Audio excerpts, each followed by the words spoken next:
మధ్యలో ఆగిపోయింది. ఈ 40 మంది ఏం చేయాలి?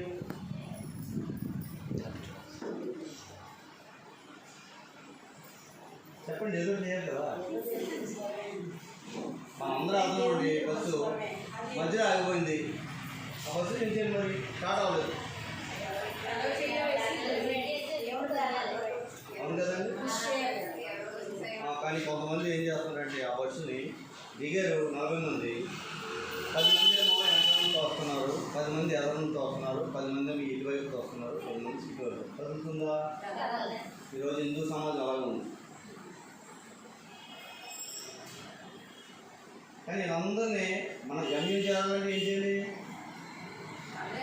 ఒకవైపు తీసుకొచ్చి అందరూ ఒకే దిశగా చూస్తే మొత్తం హిందూ సమాజం ఎలా ఉందంటే మాది వేరు, మాది వేరు, మాది వేరు, మాది వేరు. క్రైస్తవులు పొరబడబడిన కారణం ఏంటంటే ఇదే. చూడండి,